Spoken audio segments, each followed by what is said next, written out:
Soy Ana Raja Clemente, soy socia al 50% de Obenfiel y estamos en el Ayuntamiento de Xermade. Nos dedicamos principalmente a grelo y naviza, pero también hacemos berza, perejil, calabacín, patata, un poco de todo. Soy hija y nieta de agricultores, llegué a Galicia hace 20 años, mi marido tenía la empresa y bueno, pues seguí dedicándome a la agricultura.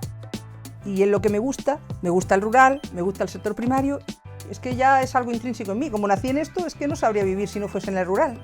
Y me gusta mi trabajo, me gusta lo que hago. No me imagino otra cosa. Se habla mucho del rural, pero eso lleva intrínseco el sector primario. El rural no solo son paisajes bonitos. Sin producción, sin que se genere riqueza, es algo vacío. Pero hay que concienciarse de eso para poder ir evolucionando y las nuevas tecnologías tienen que servir para eso, para que el sector primario avance. Hay que mojarse en los colegios, en los institutos. Tiene que haber una cultura y un conocimiento del sector primario, porque a los niños, ni los que son hijos de los que nos dedicamos a la agricultura y a la ganadería, tienen esa cultura y ese conocimiento. Y esto tiene que evolucionar para que no sea tan difícil, no sea tan duro. La relación con Gadis Bien ya empezó mi marido, pues no sé, hace ya más de 20 años, sobre el 2001 aproximadamente. Cuando yo llegué me sumí a la empresa, hace 19 años.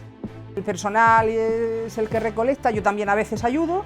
El pedido lo recibimos sobre las 2:30 de la tarde. Pues a primera hora de la mañana pues empezamos a trabajar y entonces cargamos en el camión y soy yo quien voy con el camión a Gadis. Lo que más valoro de Gadis, el trato recibido, la forma de trabajar y la garantía de que mi producto se va a vender y voy a cobrar.